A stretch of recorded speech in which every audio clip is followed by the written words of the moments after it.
Hi, my name is Dr. John Douillard, and welcome to LifeSpa.com, where we prove ancient medical wisdom with modern science. And today I want to talk about why modern science so desperately needs ancient medical wisdom. Time-tested practices that have been around for hundreds, if not thousands of years, have a lot of value. And here at LifeSpa, what I write about every week is taking that medical wisdom and finding science to back it up and putting the two together. To me, that makes a lot of logical sense. We should look at that. More important now than ever, because the research model that we have today is in crisis, or something called the replication crisis. Science is having a very difficult time replicating its own studies. For example, they took 100 of the top psychology studies, and they only found they were able to replicate 39 of them. They took only 89% of the cancer studies done at Amgen were actually able to be replicated or reproduced.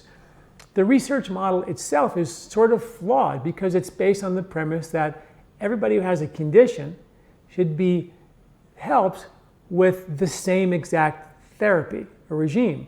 Where in Ayurvedic medicine, everybody's an individual, and we treat the individual who has the condition, not the disease itself, which is very, very important because everybody could have an imbalance based on a lot of different reasons. Everybody could have the same imbalance based on a lot of different reasons. And when you treat the individual, you give them a tailored approach to their particular weak links and you support them to help their body heal itself. The Western model requires us to find one agent to fix everybody's problem, which is sort of, the more of a linear disease-based model. So it doesn't really work because that's not how the body works.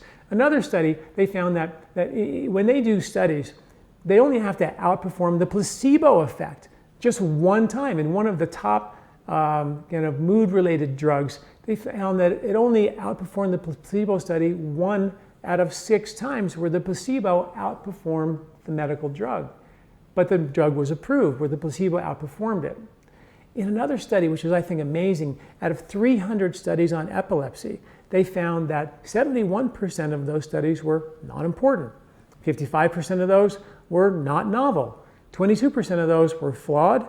And basically, the vast majority of the science being done is wasted effort and wasted money. One report suggested that 85% of the billions of dollars, over $200 billion of research money, spent every year is wasted or flawed. And so many of those studies never actually deliver anything practical that makes clinical practice. In another study, out of over 1,500 studies, 96% of them never made it to clinical practice. So we're doing a lot of research that is not able to be replicated, and we're finding that this research is oftentimes flawed and never reaches medical practice.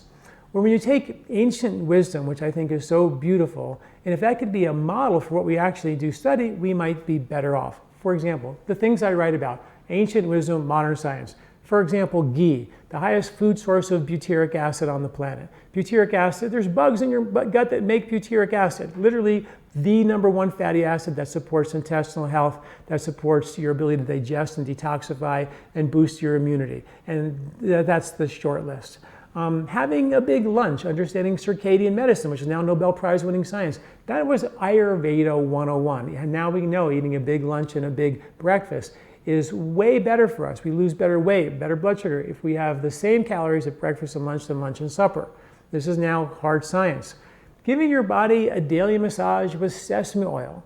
We know that sesame oil feeds certain microbes on your skin, particularly called Streptococcus epidermidis, which is a bug that supports the health and beauty and radiance of your skin, and very, very important. And Ayurveda was saying, rub sesame oil on your body and put it in your ears and in your nose, and all these orifices are where the bugs live. So did they know that there were bugs there? I don't know, but the practices of ancient wisdom are so profound and prophetic, it just constantly blows my mind, which is why I love writing about these things. Oil pulling, putting oil in your mouth and swishing it for 10 to 15 minutes, supporting good oral health. has amazing good science. It actually kills bugs like Streptococcus mutans that are linked to plaque formation in your heart and your brain tissue. We know that it kills volatile sulfur compounds that cause bad breath. It supports hygiene, helps deal with plaque. So many of these things. And one other study found when you take coconut oil and you pre-digest it, it amps up its natural antimicrobial benefit. Where when you put it in your mouth and swish it for 10 to 15 minutes, you do exactly that. You pre-digest it. So now we have science showing you pre-digest an oil, it becomes way more beneficial for supporting healthy bacteria in your mouth than if you just took it and swished it for a minute. How did they know? You got to swish it for 10, 15 minutes to get that effect. Those are the things that sort of continually blow my mind. And maybe the biggest one of all, and there's so many I write about every week, brain lymphatics. They talked about brain lymphatics thousands of years ago, linked them to anxiety, depression, cognitive decline, emotional trauma. 4 years ago, the University of Virginia, they discovered these brain lymphs that they thought never existed before. Anybody who said there were lymphs in the brain before that was considered a quack. And now they find that we drain 3 pounds of chemicals and plaque out of our brain every year while we sleep at night. And congestion of those brain lymphatics, and when they found them right across the top of the head like a mohawk haircut, exactly where Ayurveda said they were, they link them now to all kinds of issues like anxiety, depression, cognitive decline, inflammation, infection, autoimmune issues, things like that are all amazing, new scientific findings that were well understood, maybe not completely, but profoundly understood in ancient medical wisdom. So I really do feel like that for science, which is not able to replicate their findings, and they can prove coffee is good, coffee is bad, soy is good, soy is bad. We don't really know who to believe. A lot of it depends on who funds the study.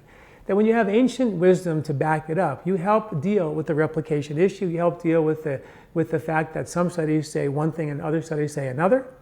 And it helps us give us something a little bit more logical. Time-tested wisdom that our ancestors, even in this country, use, old traditional remedies, have value. And now, many of them supported by modern science. But that science oftentimes takes 10 to 25 years to reach clinical practice. So what we do here at LifeSpa.com is we find the science and the ancient wisdom and bring it to you in a hopefully logical way so you don't have to wait 25 years if it ever makes medical practice. It's sort of amazing, and I think that's why understanding the flaws of our research model, which is really a big deal in the research community, and understanding why we need ancient wisdom to back it up or support it or to give it a little more credibility just makes a world of sense. Thanks for listening.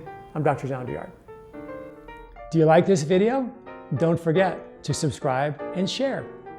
This recording is brought to you by LifeSpa, where ancient Ayurvedic wisdom meets modern science. Get access to free health video newsletters by Dr. John at LifeSpa.com. These statements have not been evaluated by the FDA. These products are not intended to diagnose, treat, cure, or prevent any disease.